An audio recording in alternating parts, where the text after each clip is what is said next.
Everyone, সবাই কেমন আছেন? আশা করি সবাই ভালো আছেন। অর্পিতা মান্না কিচেনে আপনাদের সবাইকে স্বাগত জানাই। হঠাৎ করে কেউ বাড়িতে এসে গেলে যদি বুঝতে না পারেন কি বানাবেন, এই রেসিপিটা বানিয়ে দিতে পারেন। বা সন্ধ্যেবেলা স্ন্যাক্সে আপনারা এই রেসিপিটা বাড়িতে বানিয়েও খেতে পারবেন। খুবই অসাধারণ রেসিপি আর খুবই হেলদি একটা রেসিপি, খেতে খুবই ভালো হয়। আর এটা রুটির সাথেও গ্রেভি হিসাবে বানিয়ে ট্রাই করতে পারবেন। দেখুন, আজকের রেসিপিটা বানানোর জন্য এখানে আমরা কিছুটা সয়াবিনকে আমরা গরম জলটাকে আগে থেকে বয়েল করে নিয়েছিলাম। সেই সয়াবিনটা গরম জলের মধ্যে কিছুক্ষণ ভিজিয়ে রাখবো।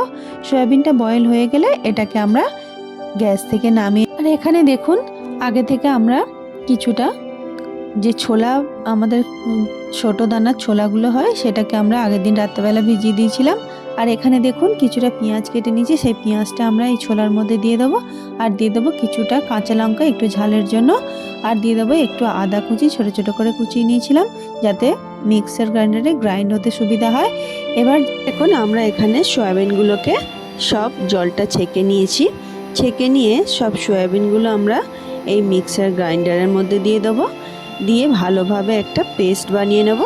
দেখুন আমাদের পেস্টটা ঠিক এমনি হয়েছে। আপনারা এই সয়াবিন আর ছোলার পেস্টটা যখন তৈরি করবেন, চেষ্টা করবেন যে একটু শুকনো শুকনো তৈরি করার, তাহলে এটার মানে বেশি বেসন লাগে না আর বানাতেও খুব সুবিধা হয়, পাতলা হয়ে যায় না।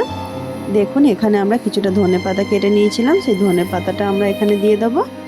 এবার এখানে আমরা 1 চামচ রসুন পেস্ট দিয়ে দেবো। আর দিয়ে দেবো পরিমাণ মতো নুন, দিয়ে দেবো 1/2 চামচ দিয়ে দেবো হিং, 1 চামচ জিরে গুঁড়ো, 1 চামচ ধনে গুঁড়ো, দিয়ে দেবো কাশ্মীরি লাল লঙ্কা গুঁড়ো, একটু দিয়ে দেবো আমচুর পাউডার, একটু বিট নুন দিয়ে দেবো, একটু দিয়ে দেবো গরম মশলা, আর স্বাদটাকে ব্যালেন্স করার জন্য একটু চিনি দিয়ে দেবো। আপনারা এখানে গুঁড়ো ইউজ করতে পারেন। আর দেখুন এটাকে বাইন্ডিং করার জন্য একটু আমরা 2 চামচের মতো একটু বেসন দিয়েছিলাম। বেসনটা দিয়ে ভালোভাবে আমরা হাতের সাহায্যেই এটাকে মেখে নেব। হাতের সাহায্যে মাখলে কি হয়, ব্যাটারটা একটু স্মুথ হয় আর সব কিছু ভালোভাবে মিশে যায়। দেখুন আমরা হাতের সাহায্যে ভালোভাবে কচলে কচলে এটাকে মেখে নিয়েছি, যাতে সব মশলাগুলো ভালোভাবে মিশে যায়। এবার আমরা গ্যাসের ফ্লেমটা অন করে এখানে একটা যে গ্রিল প্যানগুলো হয়, সেই গ্রিল প্যান নিয়েছিলাম। আপনারা যে কোনো প্যানেও এটাকে করতে পারেন, কোনো অসুবিধা হয় না। দেখুন এবার এখানে আমরা কিছুটা তেল দিয়ে দিয়েছিলাম। আমরা এখানে সাদা তেল ইউজ করেছিলাম। এগুলোকে আমরা কাবাবের মতো শেপ দিয়ে এটাকে প্রতিটাকে প্যানের মধ্যে দিয়ে দিয়েছি। দিয়ে আমরা অল্প অল্প করে তেল ব্রাশের সাহায্যে এটার মধ্যে আমরা একটু লাগিয়ে দেব, যাতে খুব ভালোভাবে এটা ফ্রাই হতে পারে। দেখুন এটাকে প্রতিটাকে আমরা এমনিভাবেই তেলটা ব্রাশ করে দিয়েছি। এবার একদিকটা একটু সেঁকা হয়ে গেলে আমরা উল্টো পাশটাও এমনিভাবে শিখে নেব। প্রতিটাকেই আমরা এমনিভাবে উল্টে পাল্টে একটু সেঁকে নেব, যাতে আমাদের ভালোভাবে দুটো পাশ সেঁকা হয়ে যায়। এটাকেও আমরা অমনিভাবেই উল্টে পাল্টে সেঁকে নেব। দেখুন সবগুলোকে আমরা উল্টে দিয়েছি।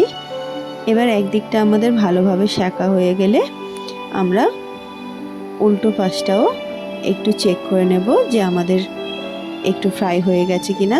এবার উল্টো পাশটাও আমরা একটু ব্রাশের সাহায্যে তেলটা লাগিয়ে এটাকে ফ্রাই করে নেব, যাতে খুব ভালোভাবে ফ্রাই হতে পারে। এইভাবে আমরা সবগুলোকে এমনিভাবেই তৈরি করে নেব। দেখুন আমাদের দুটো পাশই খুব ভালোভাবে সেঁকা হয়ে গেছে।